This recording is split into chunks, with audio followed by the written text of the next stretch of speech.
Hello friends, स्वागत है आपका हमारे YouTube channel Rahul G S school पर।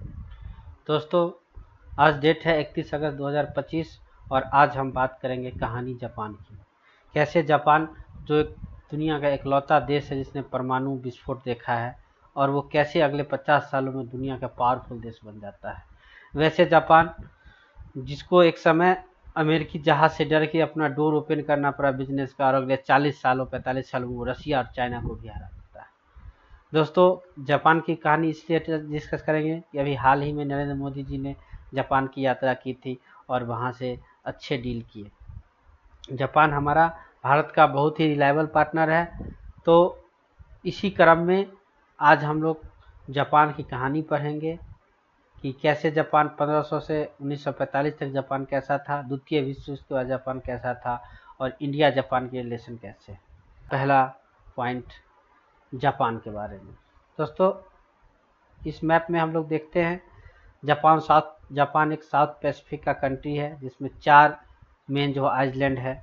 एक है ये होक्काइडो, दूसरा है ये होन्शु जो यहाँ तक है, तीसरा शिकोकू और चौथा क्यूशू। तो जापान में मेनली एक आइलैंड है जो जिसमें अक्सर सुनामी अर्थक्वेक वगैरह आते रहते हैं क्योंकि उसका ज्योग्राफिकल कंडीशन ही ऐसा है। तो सबसे पहले हम जापान की बात करते हैं कि जापान का इतिहास कैसा रहा था। दोस्तों, जापान और चाइना दोनों जो है शुरू से एक दूसरे के दुश्मन रहे। इसका रीजन ये है कि जापान और चाइना में ये प्रचलन है, चाइना का ये कल्चर है कि चाइनीज अपने आप को हमेशा के मिडिल किंगडम समझते हैं। तो आगे दुनिया पीछे दुनिया, बीच में ये मालिक है। ये अपने आप को सिर्फ चाइना का ही मालिक नहीं, पूरे विश्व का मालिक बताते हैं। और जापान में भी यही कल्चर रहा है। जापान अपने आप को सूर्य देवता का सन मानते हैं और बोलते हैं कि सिर्फ जापान ही है जिस पे भगवान का अवतार हुआ है, जिस पे जन्म लेने वाला राजा पूरा दुनिया पे शासन करेगा और कहीं नहीं। बस यही दोनों के बीच कंट्राडिक्शन शुरू होती है कि चाइना अपने आप को दुनिया का मालिक बोलता था और जापान अपने आप को। तो दोनों के बीच हमेशा से इसी बात को लेकर झड़प होती रहती थी। दुनिया में हमेशा ऐसे कई न कई देश रहते हैं। आप याद कीजिए जर्मनी और फ्रांस का द्वितीय विश्व युद्ध तक हमेशा यही टारगेट ही था कि कैसे जर्मनी फ्रांस को आइसोलेट करे और फ्रांस जर्मनी को आइसोलेट करे और जर्मनी फ्रांस को आइसोलेट करे। इसी तरह यही मेन जो था कि कौन दुनिया का राजा है, किसका प्रभाव होना चाहिए दुनिया पर, इसी को लेकर जापान और चाइना में हमेशा से रहा है। तो 1590 ईस्वी तक जापान में छोटे छोटे हर एक देशों की दुनिया के यहाँ भी छोटे छोटे समूह थे जो आपस में लड़ते थे। तो 1590 में एक हिडेयोशी नामक लड़ाका ने, जो इसको कहते हैं फाइटर वॉरियर, ने इस सारे समूह को एकजुट किया। रीजन यही बताया कि चाइना पे अटैक करेंगे, क्योंकि चाइना इसका आइडियोलॉजिकल दुश्मन हुआ, क्योंकि चाइना अपने आप को दुनिया का मालिक मानता था और ये अपने आप को मानता था। तो हिडेयोशी ने 1590 में पूरा जापान का एकीकरण लगभग से किया और कोरिया किंगडम के राजा को एक लेटर लिखा कि आप चाइना पे अटैक करने में हमारी हेल्प कीजिए। इसने जब आदरपूर्वक मना किया तो हिडेयोशी ने लगभग 1,60,000 सैनिकों के साथ कोरियन किंगडम पे अटैक करके पूरे प्योंगयांग तक पहुंच गया, जो अभी नॉर्थ कोरिया की राजधानी है। उसके बाद चाइनीज ने जब इसे पीछे धकेलना शुरू किया, युद्ध शुरू हुआ, तो इसे धकेलते धकेलते हिडेयोशी की सेना को सियोल तक लाके छोड़ दी। अगले 5 साल तक विभीषण युद्ध चलते रहा, जिसमें जापान की हार हुई और स्टेटस जैसे पुराना था वैसे ही रह गया। उसके बाद अगले 250 सालों तक जापान दुनिया से कटा रहा।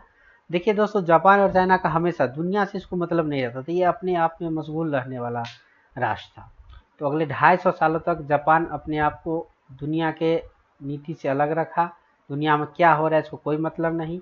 याद कीजिए 15वीं 16वीं शताब्दी में यूरोप में रेनेसांस आ चुका था, वहाँ पे टेक्नोलॉजी का युग लगभग आरंभ हो चुका था, वेस्टफेलिया की संधि हो चुकी थी, मतलब नव जागरण टाइप का यूरोप में आ गया था। लेकिन अभी भी जापान और चाइना अपने आप में जी रहे थे, इनको दुनिया का शक्ति का पता नहीं था कि दुनिया में क्या हो रहा है। इसी बीच 1853 ईस्वी में एक अमेरिकन शिप आता है जिसका कमांडर पेरी था। तो इसने जापान के राजा को संदेश भेजवाया कि हम आपसे व्यापार करना चाहते हैं, एक तरीके से प्रेशर डलवाया। तो जापान उस समय तो नहीं माना, उसको मना कर दिया, लेकिन अगले 5 सालों में विश्व के और जर्मन थे, ब्रिटेन थे, अमेरिके थे, इन सब के प्रभाव में आके, इन सब के नेवल शक्ति को देखते हुए यह हार मान गया और अगले 5 सालों में इसने अपने दरवाजे ट्रेड के लिए दुनिया भर के लिए खोल दिए। यह जो डील था यह जापान के लोगों के लिए समझिए हार के बराबर था, वो इसे बर्दाश्त नहीं कर पाए और जापान में क्रांति हुई।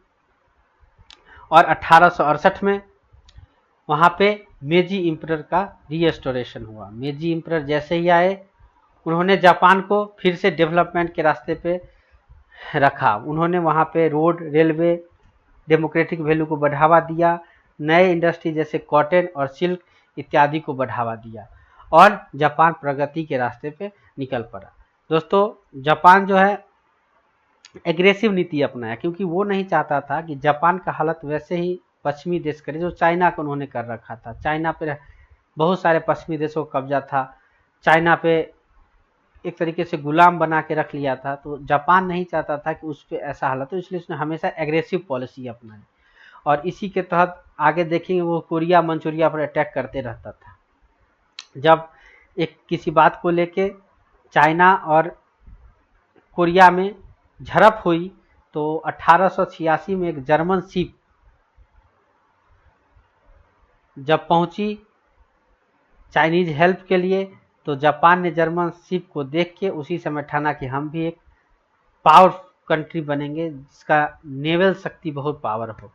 तो इसी क्रम में वो अपने आप को एकत्रित करता रहा और डेवलपमेंट के रास्ते पे बढ़ते रहा और आगे चल के 1894-95 में उसने पूरे कोरिया को जीत लिया, चाइनीज से छीन लिया पूरे कोरिया को। याद कीजिए कि पहले इस पे चाइनीज का शासन जब उसने इसके किंग को हराया था 1590 ईस्वी में, तो कोरिया को छीन लिया 1894-95 में।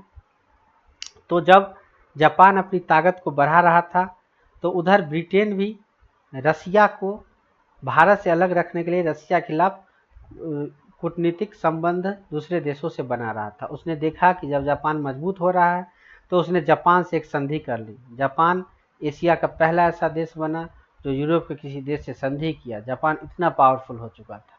इसी क्रम में दुनिया तब स्तब्ध रह गई जब जापान ने मंचूरिया के बहाने रसिया को 1904 और 5 के विश्व युद्ध में 1904 और 5 के युद्ध में हरा दिया।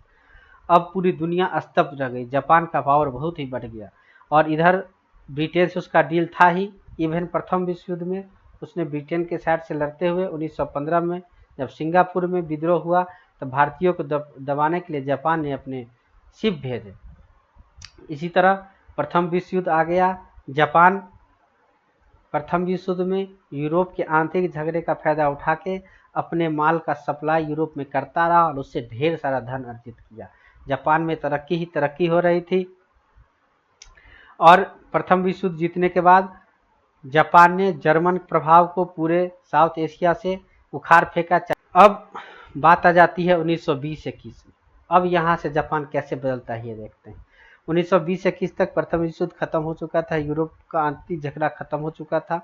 तो यूरोप में झगड़े खत्म हो चुके थे, वे लोग बाहर छोड़ के अपने यूरोपियन प्रोडक्ट का यूज करने लगे थे, जिससे जापान का सप्लाई यूरोप में लगभग कम होने लगा था और उसकी इकोनॉमी लगभग खराब होने लगी थी।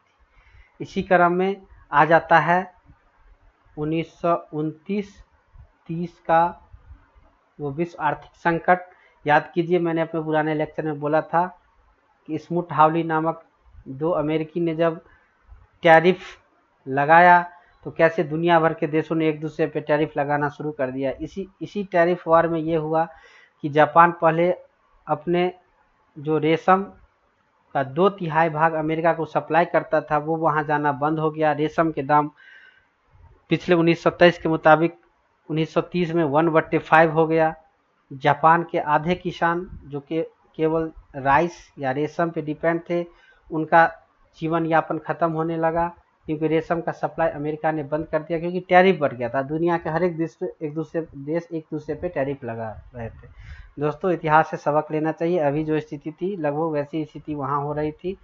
तो आगे चल कर उसने विश्व आर्थिक संकट का रूप ले लिया था। तो इस तरह जापान की इकोनॉमी तहस नहस हो रही थी, क्योंकि इसके जापान हमेशा से एक कंज्यूमर कंट्री नहीं रहा था, एक्सपोर्ट करने का ये हब था।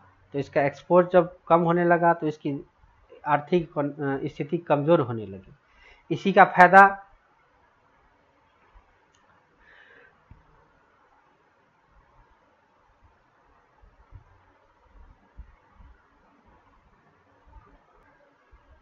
फिर बात आती है 1931, जिसको आप तत्कालिक कारण कह सकते हैं।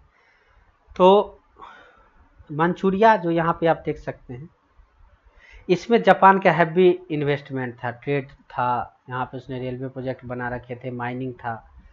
तो यहाँ पे जब चाइनीज, उस समय याद कीजिए कोमितांग पार्टी की सरकार थी 1931 के आसपास, चंकाई शेक और माओ से तुंग आपस में लड़ रहे थे, तब उन्होंने फैसला किया कि पहले आपसी झगड़ा खत्म करके बाहरी जो प्रेजेंस है इसको हटाते हैं। तो मंचूरिया से जापान को हटाने के लिए उन दोनों ने संधि कर ली थी। तो मंचूरिया से जापान को हटने के लिए प्रेशर बन रहा था।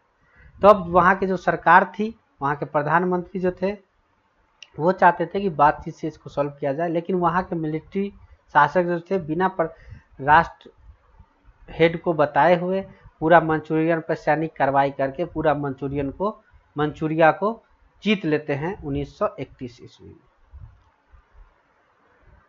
और जिस प्रधानमंत्री ने उनका विरोध किया था, उनकी पीएम इनुकाई जो थे उनकी हत्या कर दी जाती है।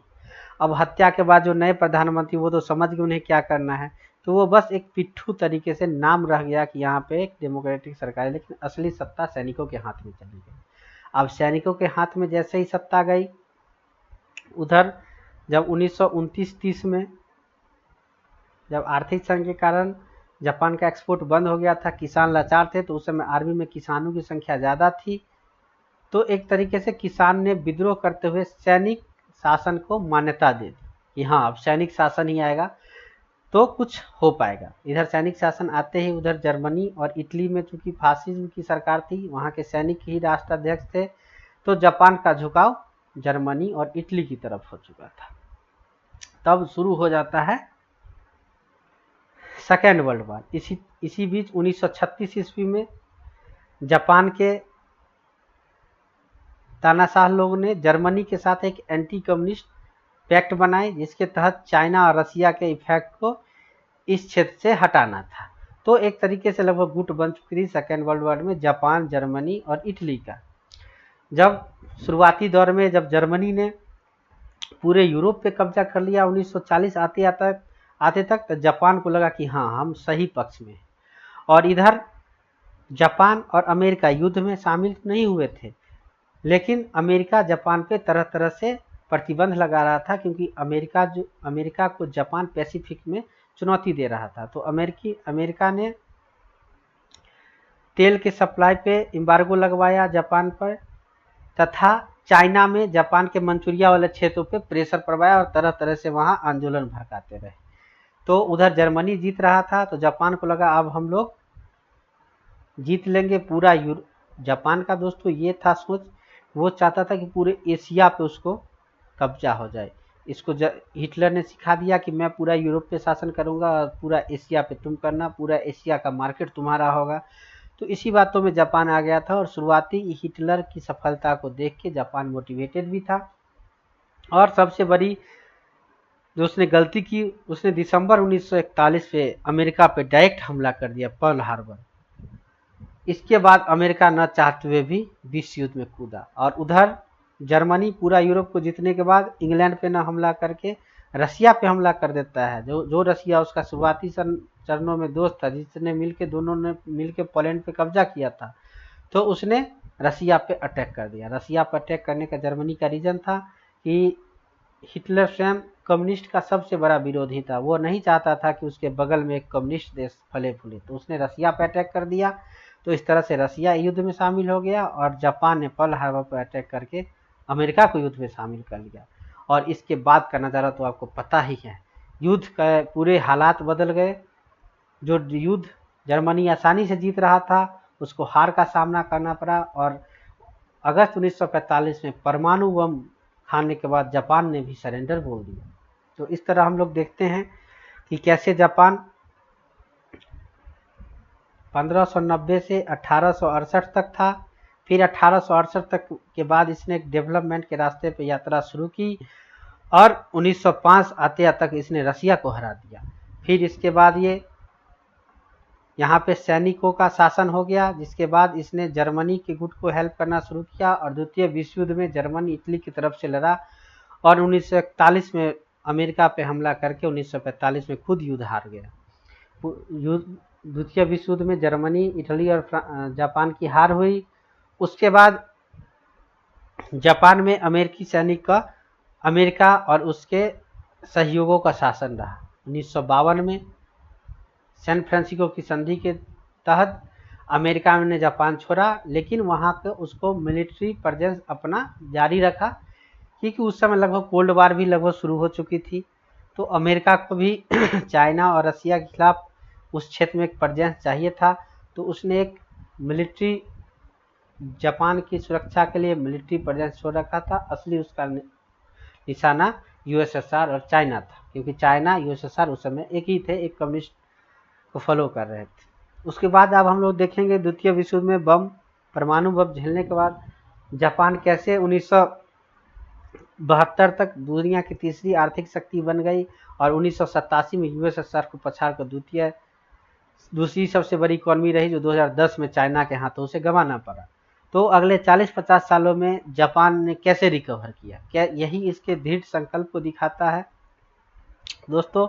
उसमें सबसे पहले अमेरिकन हेल्प, जैसा कि बताया ही कि कोल्ड वार शुरू हो चुका था, यूएसएसआर और चाइना में कम्युनिस्ट की सरकार थी, तो उस एरिया में अपना प्रभाव रखने के लिए अमेरिका का जापान के प्रति नीति बदला।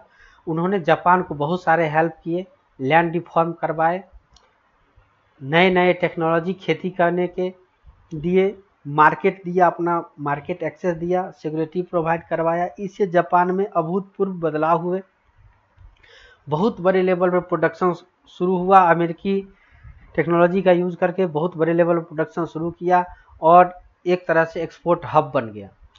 दूसरा, कोरियन वार जब हुआ 1950-53 में, तो अमेरिका ने जापान को ही अपना लॉन्चिंग पैड बना रखा था। जैसे अफगानिस्तान से वार के समय पाकिस्तान को अमेरिका ने अपना लॉन्चिंग पैड बनाया, जिसका फायदा पाकिस्तान को हुआ। एक तरह की कम से कम मिलिट्री के रूप में उसको पाकिस्तान को फायदा। उसी तरह कोरियन वार के समय जब जापान उसका लॉन्च पैड बना, यहाँ पे हम लोग देख सकते हैं कोरियन वार था 1950-53 में, कैसे कोरिया पे आधिपत्य के लिए कोल्ड वार के फॉर्म में यूएसएसआर, अमेरिका और चाइना के बीच चल रहा था युद्ध, तो जापान पूरा अमेरिका के पास था, कब एक तरह से प्रभाव था। तो यहाँ से लॉन्चिंग पैड बना रखा। इसका फायदा जापान को बहुत हुआ, क्योंकि इस एवज में जापान ने अमेरिका से खूब हेल्प की और प्लस अपना सारा ध्यान टेक्नोलॉजी और इकोनॉमी पे लगाया, क्योंकि ये डिफेंस के रूप में पूर्णतः स्वतंत्र था, इसे कुछ नहीं करना था, इसके सारा काम, इसके सारे हितों की रक्षा अमेरिका कर ही रहा था।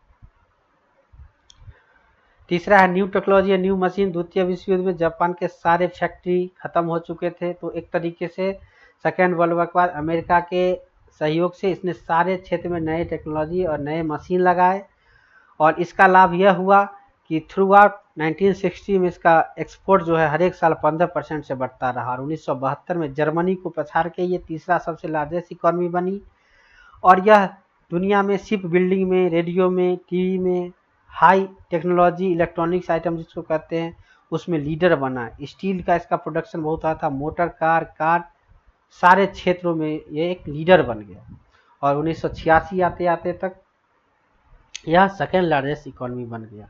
दोस्तों, जापान के जो रिकवर था द्वितीय विश्व युद्ध के बाद, उसमें सबसे बड़ा योगदान उसके स्टेबल गवर्नमेंट की थी। 1952 से लेकर 93 पे लेफ्ट डेमोक्रेटिक पार्टी की सरकार रही। तो मैंने इससे पहले आपको चाइना वाले लेक्चर में भी बताया था कि चाइना जब भारत से आगे निकलने में एक रीजन था स्टेबल गवर्नमेंट। याद कीजिए, चाइना में भी स्टेबल गवर्नमेंट, चाइना में तो हालांकि दूसरी पार्टी की सरकार बनी नहीं, सरकार स्टेबल थी, लेकिन इंडिया में सरकार हमेशा से बदलती। स्टेबल गवर्नमेंट इंदिरा गांधी जी के बाद कभी भी एक स्टेबल गवर्नमेंट इंडिया में नहीं रही। तो एक मेजर रीज़न ये भी है सकता है इंडिया के पिछड़ने में कि गवर्नमेंट स्टेबल यहाँ की नहीं रही। आप जापान से सबक ले सकते हैं, चाइना से सबक ले सकते हैं कि एक स्टेबल गवर्नमेंट से कितना फ़र्क पड़ता है। जापान और चाइना इसके एग्जाम्पल है। अब देख लेते हैं इंडिया जापान का रिश्ता क्या। तो 1952 में जैसा कि बताया कि अमेरिकी जब जापान छोड़ के जाने लगे तो भारत ने तुरंत डिप्लोमेटिक रिलेशन जापान से साधा। हमारे नेहरू जी बहुत भोले भाले आदमी, वो जिधर भी दबे कुचले को देखते थे उसके हेल्प के लिए पहुंच जाते थे। तो सबसे पहले उन्होंने चाइना को भी, जब चंकाई शेख ताइवान भाग गया था तो अमेरिका ने ताइवान को मान्यता दी। जब इस चाइना को कोई पूछ नहीं रहा था तब नेहरू ने ही बांडंग सम्मेलन में चाइना का सबसे इंट्रोडक्शन करवाया था। उसी तरह जापान के साथ भी सबसे पहले रिलेशन बनाने पहुंचे। 1958 में जापान हमारा ऑफिशियल डेवलपमेंट एसोसिएशन बना, एक तरीके से हेल्प करने वाला ऑफिशियल डेवलपमेंट जो किसी दूसरे देश को पैसा देता है प्रगति के लिए, बेसिक इंफ्रास्ट्रक्चर सुधारने में। तो जापान हमारा ओडीए बना। अब जापान भारत का ओडीए क्यों बना? तो जैसा कि हम लोग पहले देख चुके, चाइना जापान के बीच हमेशा से 36 के आंकड़े थे ही। उसका रीजन ही है बेसिक कि दोनों के अपना अपना कल्चर है, दोनों अपने अपने आप को दुनिया का मालिक समझते हैं। तो 1962 ईस्वी से पहले जापान को लगता था कि हमारे पास मिलिट्री तो है नहीं, तो कुछ भारत का हेल्प करते हैं, दुश्मन का दुश्मन दोस्त होता है। तो उसने सोचा कि चाइना के प्रति भारत एक खड़ा रहेगा तो भारत को हेल्प करते हैं। तो हल्का फुल्का हेल्प चल रहा था। लेकिन 1962 में जब चाइना ने भारत को हराया तो जापान एक तरीके से पीछे हट गया, क्योंकि लगा कि भारत वो शक्ति नहीं है जो जापान को चाहिए, जो चाइना के खिलाफ डट के खड़ा रहे। तो उसने इंडिया से अपने रिलेशन लगभग पीछे कर लिए। फिर 1971 का दौर आता है, चाइना वेस्ट ब्लॉक में चला आता है। याद है आपको निक्सन के सरकार के दौरान कैसे चाइना अमेरिकी गुटों में आ गया था और जापान पहले था ही। तब तो चाइना और जापान के रिश्ते और अलग हो जाते हैं। फिर चेंज आता है जब 1992 में भारत लुक ईस्ट पॉलिसी अपनाता है। इसके तहत भारत ने अपने से पूर्व देखना शुरू किया। वो यूरोप और अमेरिका के, जो पहले लगता था हमारे नेताओं को या पॉलिसी मेकर को कि दुनिया में सिर्फ यूरोप और अमेरिका ही है जिससे डील किया जा सकता है, उसी के रिस्पेक्ट में कोई भी डील सोचा जा सकता था या तो उसके पक्ष में, तो सेंटर में यूरोप और अमेरिका ही थे। लेकिन अब लुक ईस्ट में हम लोगों ने सेंटर में ईस्ट कंट्री को भी देखा, जिसमें एशियान थे, उधर जापान थे, कोरिया थे। इस सब के साथ हमने रिश्ते सुधारने शुरू किया। तब हमारे रिश्ते थोड़े मधुर होना शुरू किया। और फिर जैसा कि पता है कि उस समय तक चाइना और अमेरिका के बीच भी हल्का दूरी आने लगा था, यूएसएसआर खत्म हो चुका था और इंडिया और अमेरिका के रिश्ते अच्छे होने लगे थे। 1998 में पोखरण हुआ, फिर से रिश्ते में कुछ खटास आई। लेकिन 2000 के बाद अमेरिका का भी भारत से रिश्ते सुधरने शुरू हुए और जापान के भी भारत से रिश्ते सुधरने शुरू हुए। और आज अमेरिका और जापान हमारे प्रमुख, जिसको कहते हैं स्ट्रेटेजिक पार्टनर हैं, उसके रूप में शामिल हो गए। तो देख सकते हैं कि जापान के साथ हमारे रिश्ते 2000 ईस्वी के बाद से तेज़ी से आगे बढ़े हैं जापान और अमेरिका से। इसका रीज़न यही है कि दोनों एक ही ग्रुप के हैं। चाइना, अमेरिका और जापान दोनों के सेंटर में चाइना है। चाइना को कैसे काउंटर किया जाए, तब उन्होंने इंडिया का दामन पकड़ना शुरू किया और आगे चल के बहुत सारे स्पेशल रिलेशन बने। और आज हमारा जापान के साथ क्वाड में हिस्सेदारी है, अमेरिका के साथ इंटरनेशनल सोलर अलायंस जो है उसमें हिस्सा है। सिविल न्यूक्लियर डील प्रोग्राम 2016 में हुआ, उसमें जापान हमारी हेल्प कर रहा है। डिजास्टर में पता है कि जापान में डिजास्टर आते रहते हैं, तो जापान ने हमें एक तरीके से डिजास्टर के लिए कैसे सतर्क रहें, कैसे उसमें एक्शन लिया जाए, उसके लिए जापान ने हमें बहुत सहयोग किया है। इकोनॉमिक रिलेशनशिप जापान से हमारे बहुत अच्छे हैं। हमारा हालांकि बायलैटरल ट्रेड जो है मात्र 25 बिलियन का है, इसमें जापान का ही सरप्लस है। तो हमारे लिए चुनौती भी है कि जापान के साथ कैसे रिश्ते को और मजबूत करें, जिसमें भारत का हित हो, भारत का एक्सपोर्ट बढ़े। जापान भारत में एफडीआई करने वाला सबसे बड़ा देश है। अभी तक उसने लगभग 50 बिलियन का इन्वेस्टमेंट कर चुका है। मल्टीपुल ज्वाइंट एक्सरसाइज भी हमारे जापान के साथ है।